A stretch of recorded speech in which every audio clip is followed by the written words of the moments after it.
Hi, Ghosties. I'm Macy. And I'm Natalie. And today's episode was chosen by our patrons over on Patreon. How dare you? Why? This is Petey. Sorry, and For the- Petey. Back by popular demand. All right. Yes. Yes, our patrons. Yes. Anyway, we'll be talking about one of the most haunted places in the world, a place high on the list for almost every paranormal investigator because of the sheer volume of activity experienced by people on a daily basis. I'm nervous. Today's topic is the Waverly Hills Sanatorium. A tuberculosis hospital turned geriatric facility turned haunted hotspot. This place is full to the brim with spirits, and some even claim an evil entity or two. And to top it all off, we have 3 listener stories at the end telling their experiences while exploring the old sanatorium. I was going to say something when I sighed, and what I was thinking was like 3 of the scariest things to me, To you. personally. Yes. Sanatoriums, haunted places, and old people. I'm sorry. Yeah. I'm sorry. I said it before. It's because of Legion. Scary movies, yeah. Legion. Or what's that movie where they're the grandpa, Hansel and Gretel type thing? Yeah, I know what you're talking about. I can't remember what it's called though. The Visit? The Visit. Yeah. Yeah. I don't like scary old people. I'm Well- sorry. And I will be one day. Yes. And I'll play it up. Okay. I will be spooky. I'll be spooky. I'll have a bunch of hairless cats. I like that idea, I think. Be the weird one I on can the see block. it. I I can know. see it. I know. And I'd have like a black Like house. the crazy cat lady on The Simpsons. Yeah. Yeah. Anyways, like I said, our patrons picked this. So every month I'm putting up a poll on Patreon with several options, some chosen, like some of the options chosen in Patreon, and then they get to vote on one of our episode topics. Yep. And this is what they chose. Very fun. I'm excited. I'm excited too. Our tea today is Republic of Tea Hibiscus Superflower Pineapple Lychee. I'm very excited. When we Smells were good. out there, Ryan tried like 3 spoonfuls of my cup, so I don't have a lot left, but It smells good. let's go.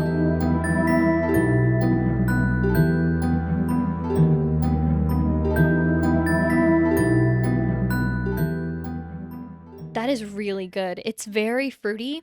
I can taste the lychee And a lot. Me too. It's an Someone- herbal tea. Someone commented and was like, "LOL, the way y'all say lychee." Is it lychee? Likey? Leaky? I don't know. Leaky. Ryan says lychee, and his whole family says lychee, and he eats it. Since I saw it on Animal Crossing, that's how I've pronounced it. So Me too. But comment below if we are all stupid, like 50 people of Ryan's family and All the 50? 2 of us. Yeah. Comment if we're dumb, because that really threw me. It really did. are you ready to get started? I am. Waverly Hills has been visited and talked about by many people interested in the paranormal. It seems its media popularity began with ghost hunters back in 2007, though it was a place for paranormal enthusiasts even before that. I read several stories on Reddit of people visiting the location all the way back in 2001 after the current owners purchased the property. Since that time, it's been explored by Ghost Adventures, Ryan and Shane from BuzzFeed Unsolved and Watcher, TFIL, Sam and Colby, and one of my personal favorites, Amy's Crypt. It seems that nearly every person who visits Waverly Hills comes out with a story or two to tell. I've heard it described as a grab bag of paranormal activity because people have experienced nearly everything you could possibly think of, from distant sounds to slamming doors, shadow figures and full body apparitions to violent touches by disembodied hands. Violent touches. Some violent. Oh. Before we start, before you tell me anything, would you go? After doing all your research. Yes. Okay, right off the bat, before you tell me anything? No. No. I understand, but yes. Well, you just said violent touches, so. Well, hopefully I don't experience that. But I'd Okay. definitely go on a tour. Okay, we'll see. It's open to the general public via tickets for paranormal and history tours, as well as overnight investigations. Now, I don't know that I do that. No. They're open from March to August, so if you're interested, there's still time for a visit if the tickets aren't completely sold out, because I heard they sell out really fast. But for those of you, like us, who don't have any plans to visit Kentucky anytime soon, let's just get a little rundown of one of the most haunted locations in the world. Have we been to Kentucky yet in this pod space? I don't think so. I know I physically have never been to Kentucky, Yeah, but I don't think so. okay. Our first visit to Kentucky. Let's see what we got. I'd like to begin as one Redditor put it. The place has been empty and abandoned for so long. Things have moved in. Things that are attracted to silence, misery, pain, and suffering. A few miles from Louisville, Kentucky, sits a group of hills named by the first man to have purchased the land in 1883, Major Thomas H. Hayes. He bought the land with a dream to build up a nice home for his family. The home originally sat atop of the hill, overlooking the beauty of the surrounding area. It was far from any existing schools, so Major Hayes built a one-room schoolhouse for his daughters to attend, hiring a Lizzie Lee Harris, a young woman, as their teacher. The name Waverly actually came from the teacher, who really enjoyed Walter Scott's Waverly novels, and so she named the schoolhouse Waverly School. And then Hayes liked it so much that he just named the whole property Waverly Hills. I think that's a cute name. I do like Louisville. it as well. Comment down below how you say Louisville. Do you I always thought it was Louisville. Do you say and- Louisville, Louisville, Louisville? How do you say it? Because I watched news like broadcasts about Waverly Hills, and the locals were like, here in Louisville. So that's how I'm saying it. When I used to work for the cheer company, I was working college nationals in Daytona, and Louisville, they all say it like that, and they all talk with that accent. All their words sound like Louisville. I like it. Yeah, it's very, very Kentucky. In the early 1900s, tuberculosis was hitting the nation hard.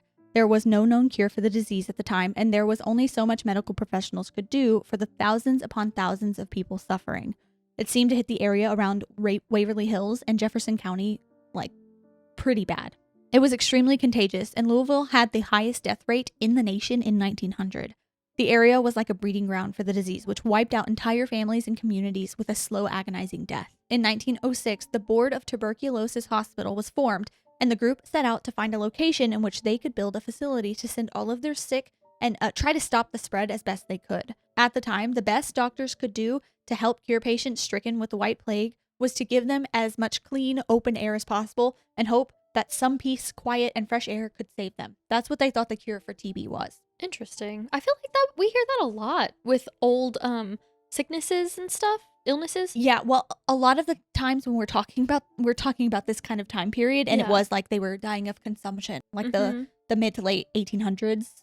Yeah. That's what this was, They were like, tuberculosis. put them outside and let them photosynthesize. Yeah, pretty out in the much. sun. Pretty much, yeah. So they were looking for a property that would embody this for their patients. That's when they set their eyes on the Hayes property. Not only was it up high and open, it's like high altitude, they thought higher the altitude, the fresher the air. It's kind of like with Stanley Hotel. It was like up in the mountains. Yeah. It was also a far enough distance from the city that they thought they could slow the flow of transmissions if they kept anyone with even a slight sign that they may be infected away from the general public. After the purchase of the land, they built a 2-story wooden building high up on the hill. The facility could hold up to 40 patients, had 2 open-air pavilions on each side, and cost around $25,000. The doors were opened in 1911 for some of the early cases of the disease, and though the facility did its job of separating those infected and giving them the space to heal, it quickly filled to capacity. Cases were continuing to spread like wildfire. The newly built hospital in Louisville did not have a TB unit, and the cases were all sent to Waverly Hill. By 1912, some of the people sent here were given temporary tents on the ground because there was simply no room inside the sanatorium. That winter, a 50-bed hospital and nurse training school were opened on the grounds for more advanced cases, and even this wasn't enough. The property continued to have new additions, including a children's pavilion in 1914, so those with children and no other family to take them in had to bring their kids with them while they either overcame the disease or succumbed to it, and the children's pavilion gave all of those affected a safe space to bring their families, because some of them had no one to leave their kids with. Oh, that's awful. By 1915, the number of patients was listed at 170, including children, and this was well over the 130 that they were equipped to care for. By the 1920s, cases of TB were still rampant, so the plans were set into motion to build a 5-story brick and concrete building that we see today. It would have the capacity to hold 400 patients, family members, and medical staff. The doors to the new Waverly Hill Sanatorium were opened on October 17th, 1926. It cost around $1.1 million to construct, was about 180,000 square feet, and helped make Waverly its own little self-contained community. Each patient had their own room with large windows and doors opening up to the clear skies that they thought were a cure for their suffering. The rooms had their own telephone, radio, and porch space. They were kind of like nice little accommodations. Waverly Hills had their own crops, livestock, water treatment facility, and even postal code. So it was a whole little Community. mini town. Yes. Okay, cool. They were self-sufficient and completely closed to the outside world to prevent further spread of the disease that caused so much destruction to communities all over the world. How is TB spread? Do we know? Tuberculosis is spread through the air when a person with active TB disease coughs, speaks, or sings, releasing bacteria into the air. So it comes, Oh, okay. So that's why it's so contagious. Yeah, even the doctors and nurses lived on the grounds full time to make sure that there was no chance of spread. So even the staff was there. They were all there all the time. The first floor contained admin offices, the morgue, medical laboratories, and x-ray machines. The remainder of the floors contained patient rooms. The second also housing the kitchen. The third containing occupational therapy facilities. The fourth for advanced cases and operations. So there were surgeries on the fourth floor too. And the fifth floor had a heliotherapy department where the patients were exposed to sunlight for therapeutic purposes. Waverly Hills was the most advanced TB center in existence at the time. Most treatments included lots of nutritious food and sitting out in the open air and sunlight, no matter the weather. There are pictures, supposedly, I read about a lot of them, I didn't see any, of patients sitting out like on porches and stuff, like in snow, because that was like the only way they knew how to cure. Okay. I'm skeptical, but okay. But the facility also boasted experimental treatments like the UV therapy on the roof of the building and surgeries that they believed could help cure the patient.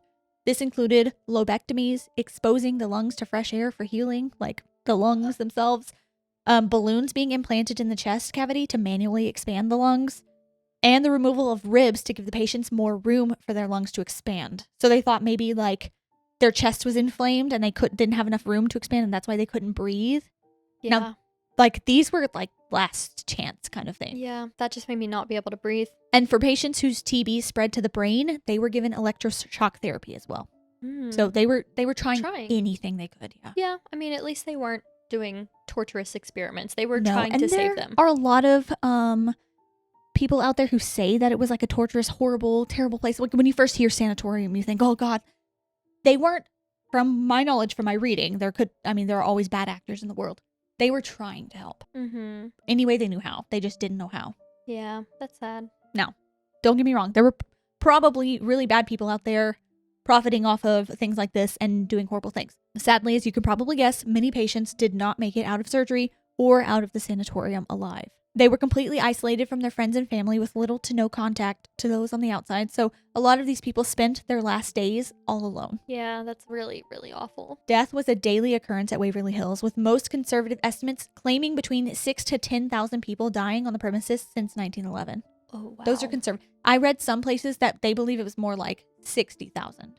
But what they can document is somewhere around 6 to 10. That's really heavy. I mean, even if it's not bad energy, there's probably so much, like, just sadness, tragedy. Yeah. The data is not clear, considering most patient files and documentation had been destroyed or lost from the time that it was open and operational. This is where one of the most well-known and creepy aspects of the Waverly Hills Sanatorium comes into play. Originally, when the facility was built, a long 500-foot tunnel was also constructed to carry supplies and other things needed by the sanatorium with greater ease. A cable car was installed for easier transport, but because they were losing so many patients on such a regular basis, they decided to use the tunnel to transport bodies back down the hill. It was thought to be best to keep patients' morale up while they were healing, so they thought, like, happy vibes helped them heal too. I mean, I don't disagree. Yeah. So without the constant sight of bodies being transported out in bags, patients would be able to think more positively on their recovering and getting out alive. Yeah. So they thought that it was, like, really dragging people down, seeing like every day, like, there goes another 2, 3, 5. Yeah, you would lose hope and be like, well, I'm just gonna be next. Yeah. So it became known as the body chute and is one of the most eerie places I've ever read about. It's just this long, dark tunnel. The pictures, like, gave me chills. Do people tour it? Yeah. Oh, no. Yeah. Thankfully, by the late 30s, cases of TB were on the decline, and in 1943, streptomycin was found to cure cases of tuberculosis, and the amount of people suffering dropped dramatically. Okay. They found the cure. It was essentially eradicated in the U.S. after this. There was a little spike during World War II when soldiers returning home found that they were stricken with the disease and were housed at Waverly Hills, but the need for this large hospital dwindled almost overnight. Waverly Hills closed its doors as a TB sanatorium in 1961 after housing tens of thousands of patients for over 50 years. The building is on the U.S. National Register of Historic Places because of the huge role it played in helping those in need at a time of medical crisis in the nation, really in the world. Sadly, Waverly Hills has another dark stain on its past. In 1962, the building was reopened as Woodhaven Geriatric Center. It was a nursing home for aging adults, primarily used for those suffering with dementia and mobility limitations, as well as people with severe mental illnesses. The building may have been bought for good intentions, but the overcrowding and lack of sufficient staff saw the facility suffer greatly. For the next 20 years, there were reports of patient neglect and the building was falling into disrepair. A grand jury inspection in 1982 found several cases of patient abuse, as well as inhumane living conditions, a cockroach infestation, and outdated practices to treat psychiatric conditions. The home was forcibly closed in 1982 following the grand jury. That is so heartbreaking. I have such a huge, I don't know, I guess soft spot for whenever I hear stories like that about people in geriatric care They're being just helpless. abused. Yeah. Because they can't, and especially with dementia. Oh, I could cry right now. Yeah. Oh my God. That's why I appreciate like all of you who wrote in and those of you who didn't about your time you working for a like nursing homes and stuff like that. Like that's such a like selfless job. It is. Yeah. I couldn't do it. Applaud anyone who takes that as their profession. Me too. Yeah. Me too. And they're severely underpaid. Yeah. CNAs? Oh yeah. Oh yeah. Severely underpaid. I agree. Okay. Anyways. Anyway, off our soapbox. From there were several attempts at reviving the site and using it for various purposes. It was bought by a developer in 1983 for $3 million with the intention of converting it to a state prison. Oh. Many neighbors who lived very close to the building protested and plans were dropped. So there are people who live like right by. It's like Waverly Hills, a little bit of woods, and then a home. And they're like, no, I do not want a prison in my backyard. No. It already had a lot of bad, like negative things on its past. It did not need a prison as well. That just takes it to the next level. No. Then it was proposed to turn the building into apartments, but this ultimately failed as well. Next, a man named Robert Alberhaski bought the property in 1996 with the plans to build the world's tallest Jesus statue. So like he was like really inspired by the one in Rio and was like, oh, we're going to build one even taller, even larger. But after only $3,000 was raised of the multiple millions it would take to construct, the plan was abandoned and the property once again sat vacant. It was going to take like $4 million for the first phase and like $8 million for the second phase, and like within a year they raised $3,000. It's pretty sad. It's sad, but why not take that $12 million and do something to help people? Just saying. I'm with you, man. I think that would be a better use of $12 million, but hey, Who am I? I'm a nobody on the internet. I don't know. That brings us to 2001, the year Tina and Charlie Mattingly bought the old Waverly Hills Sanatorium. The original intention was to restore the property as it had fallen into such disrepair. It was like, some say that the previous guy kind of destroyed it a little bit so that he could like get it condemned and kind of get some of his money back, but it didn't work. They were like, no, we're not. No, this is not condemned. Didn't work. Insurance fraud. See, guys, don't do it. Yeah, coming from you. That's your proof. Don't do it. It was rough. It needed a lot of work. And I believe the couple had plans to turn it into a hotel, though I don't know if that's still the plan. I think when they initially bought it, they thought like of turning it into a hotel. It's kind of the perfect building too, like the way it's set up. It's 4 stories, right? 5. 5 stories? Mm-hmm. So it would be a nice hotel, I think. But I don't know if that's still the plan. It would get a lot of traffic in the spooky season. Oh yeah. I would stay there. If it were like built out in a hotel and stuff. That's interesting. So what is it now? It's just there. So the building still has a lot of work to be done, but the owners open it up every year as a haunted house, as well as offer tours and time to do paranormal investigations. The money raised with this goes right back into the property restoration with the Waverly Hills Historical Society that was established by the couple when they bought it. And as I said in the beginning, the property has really earned its name on the most haunted list. Prior to the purchase by the Mattingleys, local teens and paranormal enthusiasts had been exploring the abandoned building for years. There have been many stories of ghostly sights and sounds by those who live nearby. Volunteers who came to assist with the restoration in 2001 saw this firsthand. Charlie told a story during an interview of a time where he and 2 volunteers went in with shovels to clear debris from the parts of a fallen ceiling in the old electroshock therapy room. So it had kind of crumbled and fallen, so they were in there just kind of clearing it out. The room had a single light bulb hanging from the ceiling, though the power had not been turned on to the building at all. There was zero electricity going to the building. This wasn't a problem because each room, as I said, has large windows opening up to the outside, letting in plenty of natural light. But as they were shoveling away, the bulb began to light. A glow from the bulb grew brighter and brighter until the men noticed throwing down their shovels and running out of the building. Like, the guy, Charlie, was telling it and just kind of giggled. He was like, yeah, they were out of there. Rightfully so, because there's some energy in there, clearly. Yeah, enough to light an electric light bulb. Yeah. That's horrifying. This was only the beginning for the Mattingleys and the public as a whole. There have been reports of doors opening and slamming shut on their own accord. Footsteps can be heard along corridors when nobody else is in the building.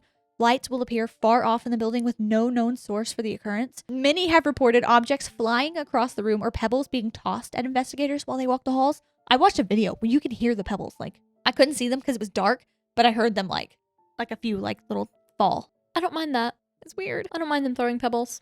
There have been claims of screams, moans, laughter, and coughing being heard in old patient rooms and treatment areas. The laughter mostly seems to come from what some believe to be children. Oh, creepy. As I said, many children came to stay here while their parents were being treated, and there were plenty of activities and toys brought in for their entertainment. So there was like a whole, like I said, children's wing. Yeah. They had like their meal time together. They had playtime together, all that. The coughing is so eerie. Yeah. So It's eerie. like an imprint on the space. Oh, gosh. There is one child spirit known as Timmy who seems to make himself known often. The story is told that Timmy was living at the sanatorium while both his mom and dad were suffering from TB. He often played on the roof with his favorite ball, but one afternoon, he was found to have fallen off the 5th story to his death.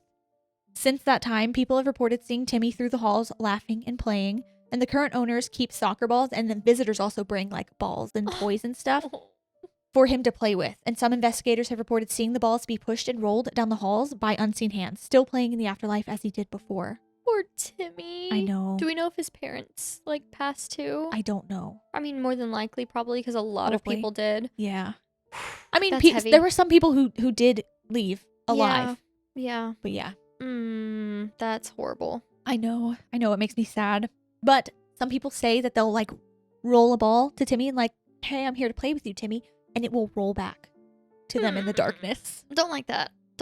But R.I.P. Timmy. There are many sightings of and claims of contact with previous patients and residents of the building. Visitors have claimed to see a man in a white coat, seemingly a doctor, walking the halls long after his service to his patients. Others have claimed to hear the jingling of keys of a former maintenance man, like as they walk through the halls as well. 2 former patients are said to have made themselves known to several visitors and tour guides. Sisters Lois and Audrey had both contracted TB at different times in their adult life, and they both spent time at Waverly Hills. Lois, unfortunately, didn't make it out through the front doors after her second stay.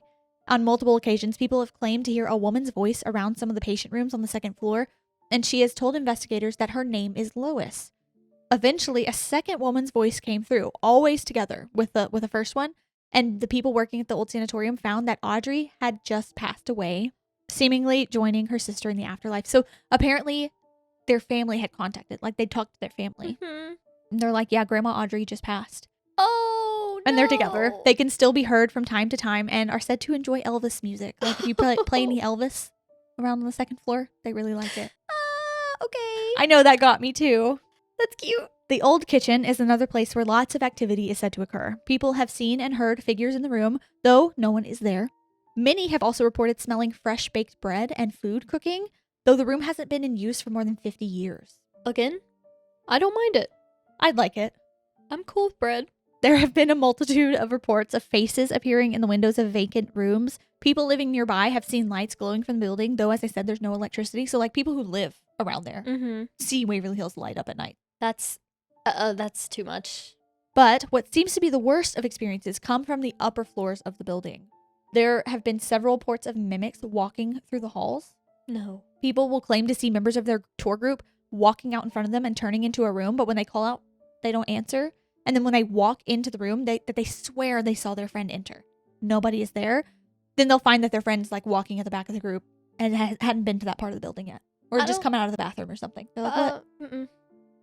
Okay, this is taking a turn. I read a few stories of that, of like doppelgangers, mimics. This is taking a turn into territory that I'm not liking. Worse yet are the claims of physical contact with the spirits of the building. There have been too many encounters of visitors being tapped on the shoulders, their hands being held, their hair being pulled, their bodies being slapped, and even feeling of pain all through their bodies suddenly. Some have even begun feeling choking and coughing as if they too are affected by the disease that ravaged the area many years ago. And I've also read a few reports of people feeling pain in their chests and abdomens when they enter the surgery room, as if they are able to feel a bit of the pain felt by patients undergoing operations that were their last chances at survival. I could see that. I could see that happening to me if I went somewhere like that. Just feeling that kind of residual pain. Yeah. Many people have experienced severe nausea and vomiting while walking through the old facility. The 5th floor is one of the most active, and many have seen full-body apparitions and shadow figures roaming about. Room 502 is one of the most infamous locations in the old building. There is a very upsetting story associated with the room, though none of it has ever been proven with records of any kind. So I watched one interview with a tour guide that said that they talked to an old like maintenance man or someone who worked at the facility, and he claimed it to be true, but I didn't find any reports of it actually being true. So take this with a grain of salt. But what is it? I'm telling you. Oh. It is told that a young unmarried nurse found herself to be pregnant with the baby of one of the doctors working in the facility. Now, there are many variations to how this story is told, but some say she hanged herself in room 502 one evening, not wanting to face the consequences of the life of an unmarried mother at the time. Others claim her death was staged that way as the doctor was married and something nefarious went on.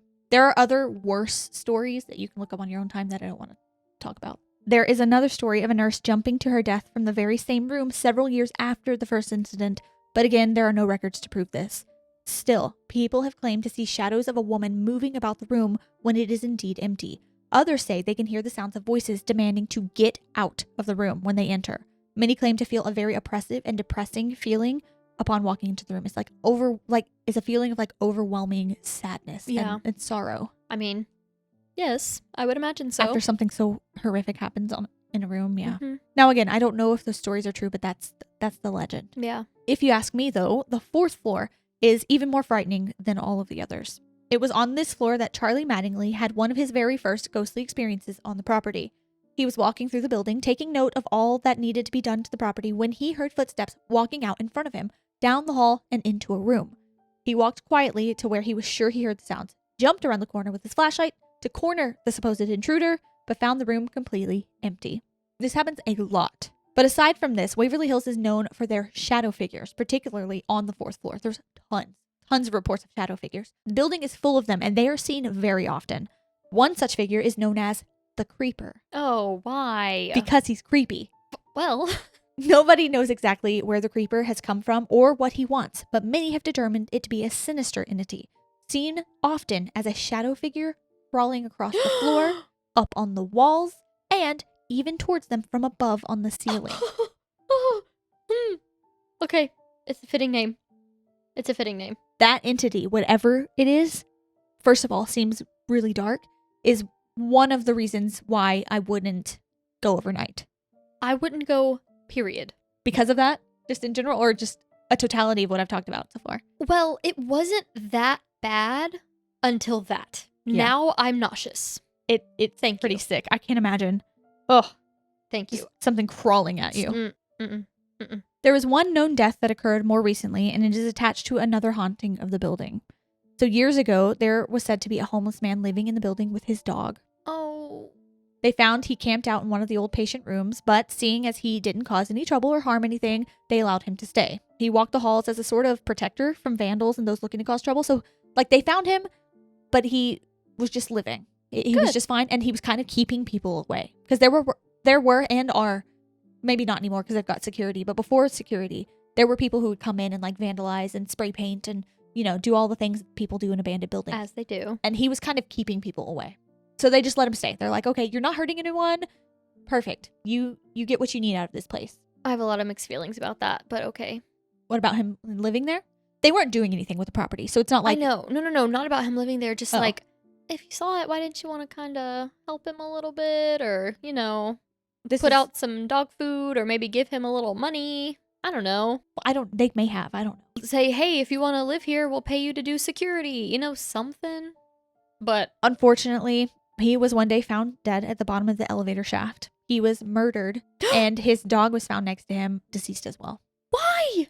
I don't know. So there are different theories. I don't know that I don't know if it was ever solved, but there are theories that maybe vandals broke in and he kind of got into a fight, like an altercation. Some say maybe it was just an accident, but they thought it looked more like a murder. I don't know the whole story. Oh, that's horrible. Yeah, but many people, including the Mattingleys, have claimed to see a man who resembles him walking the halls along with his trusted pup. Oh. Tina has claimed to see the man and his dog while locking up one night. She said that she was locking up and she heard footsteps and she turned around and she saw the shadow of a man and a dog that looked like a white German Shepherd, just like his dog did. Oh my gosh. I know. Whew. That one got me. This is a really sad story. So the body chute is another hotspot in the building, as you could probably tell. Though in some of the investigations that I watched, not many people got an overwhelming feeling down in the tunnel. Like a lot of people, like they would feel strong feelings in other rooms and they get down to the body chute and just be like, the tunnel. Well, I mean, that kind of makes sense though, because the people passed They were already gone. in the thing, and then it was just the workers, and then their vessel, not their actual soul, being taken there. Yeah. That's what I believe. I don't know. People have heard footsteps walking through the long, dark tunnel, though it is completely closed off at the end. So, like, it is shut off. People cannot get in through that tunnel. Many people, including Tina Mattingly, have been locked in the tunnel by unseen hands. So, like, the door just shuts and locks behind them. Oh, no. The sounds of knocking, soft voices calling out, and even lights have appeared along, like, the tunnel walls. Absolutely not. Most chillingly, some have reported the unshakable feeling of being watched while they walk through the chute. And it is just a long, dark tunnel. It's 500 feet of pure darkness. Don't like it. Something I found interesting is that Troy Taylor, the man I spoke about in our Alton episode, so the guy who lives in Alton, wrote a book about Alton. Yeah. He does a lot of paranormal things, and he writes a lot of books. He has that podcast too. But he recounted an experience he had while visiting the tunnel many years ago. He has like a blog or something that I found online. He saw the shadow of a man walking out in front of him on the 4th floor. He was completely convinced that someone else was in the building with him, but just like Charlie and many, many more people since, when he and a friend went to check, they found nobody was there. So he wrote about it as in like, this is one of the few experiences that I have that I no doubt in my mind. He says there aren't many places that I go to and I'm like 100% haunted. This is one of them. Oh, I mean, hey, you don't have to sell it to me. I know. I believe it.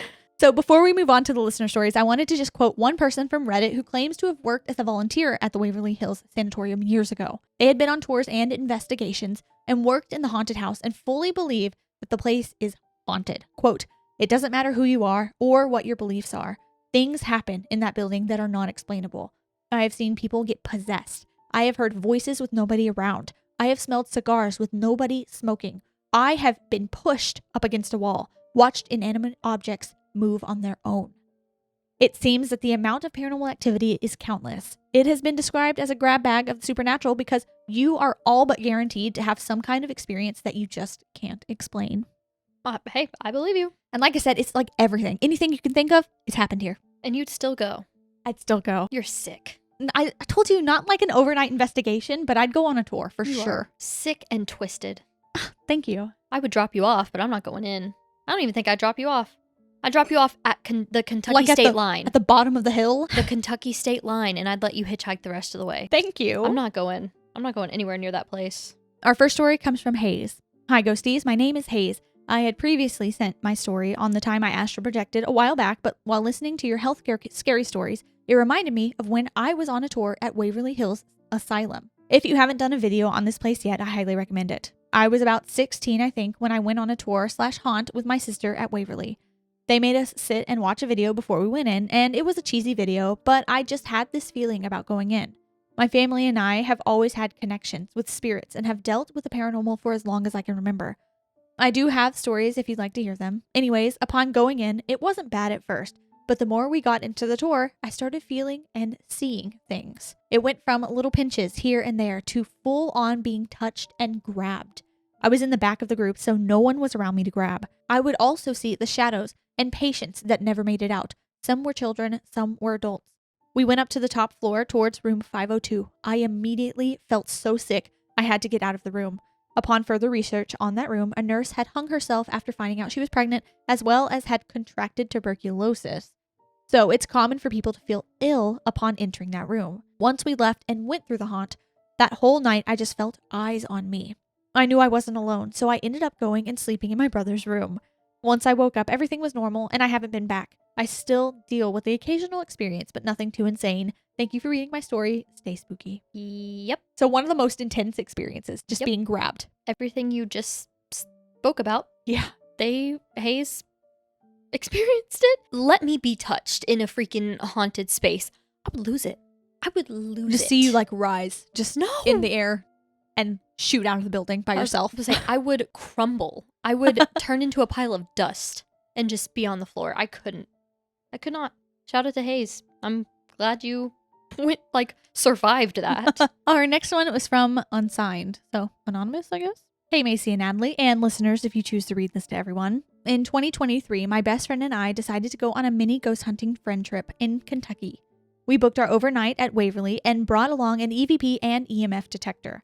During the tour, they go through all the floors and explain what type of activity goes on there and what the floor was used for during the time it was open. On floor 2, there are some restrooms, so my best friend stopped off to utilize the facilities while the rest of the group went up to the 3rd floor. I don't feel like we were gone for too long, but there was quite a line for the toilets, so maybe we were.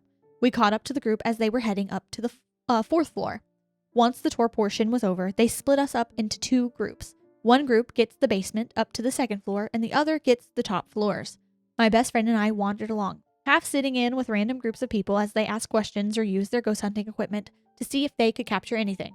And nothing. We finally wander off on our own and find a quiet place on the 3rd floor.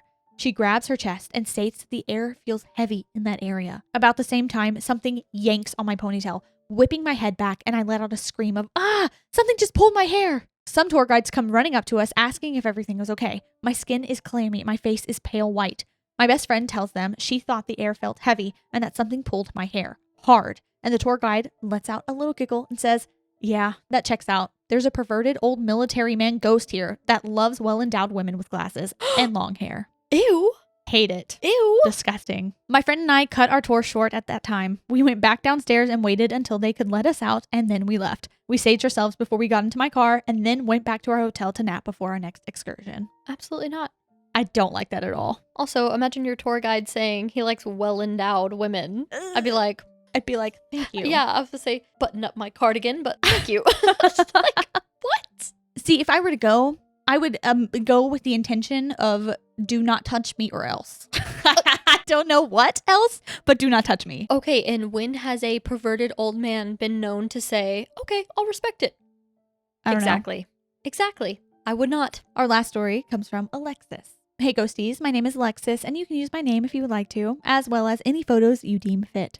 They sent us pictures. Ooh. I work night shift in historic Franklin, Tennessee, rich with Civil War history and heartbreaking plantations with tragic scars. I 100% agree with Macy that plantations just don't feel respectful for haunted tours, especially with me being a white woman with terrible literacy gawking at slave homes asking if anybody would like to perform on camera for me. I have been listening since 600 views and have made it to the 100th episode without submitting a story of my own.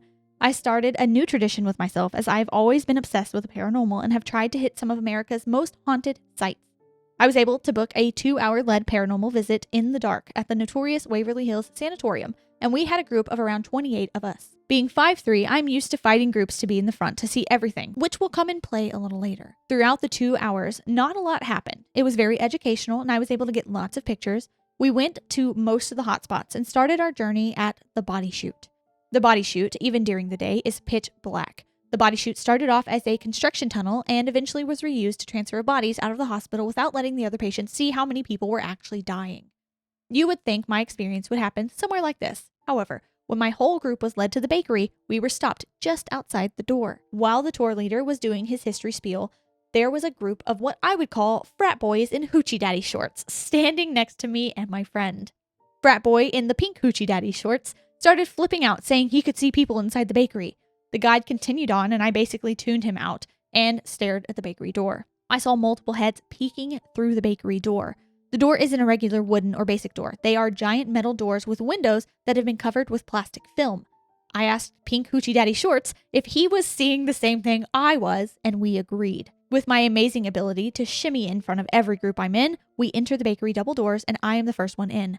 I searched the entire door area, and there was no loose plastic to cause a shadow, and there was nothing directly behind the door. It was just a concrete wall. There was absolutely nothing there to cast the shadow of multiple heads peeking through the door. You could see the outline of their bodies to the point you could distinguish the shoulders from the neck to the head. It's been almost a year, and I still don't have an explanation for who or what was inside the bakery. So far, Waverly Hills and Brushy Mountain State Penitentiary in Petros, Tennessee are the only 2 sites I have gotten to go to, and Waverly was beyond my favorite. I don't think I've captured anything paranormal from Waverly, but I've attached images from my visit. August 2025, for my 24th birthday, I'm going to tackle an overnight stay at Indiana State Sanitarium, if you would like an update. I would, and that's coming up. So happy birthday and stay safe, please. Please. Oh my god. Would you like to see the pictures? Of course I would. So insert photos here. La da da da da da da. Elevator music. Da da da da. Keep that in. No.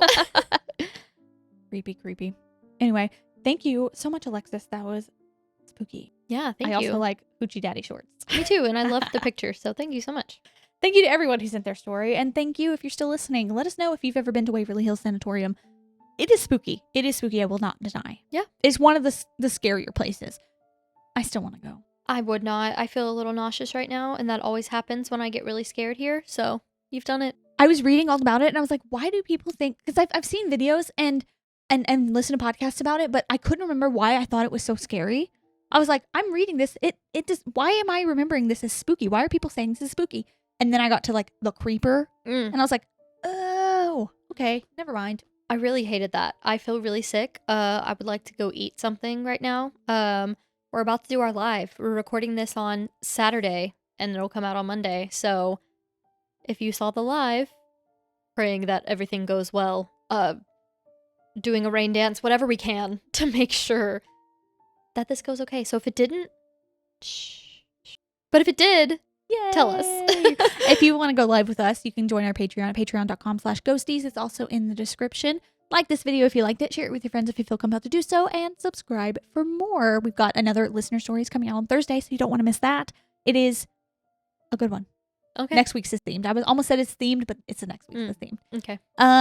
Oh, if you're listening on podcast, you can leave us 5 stars. That really helps us out in the algorithm. And if you want to, you can follow us on Instagram at Ghosties Pod. We post things, we post updates. If our video's coming out late, we post over there.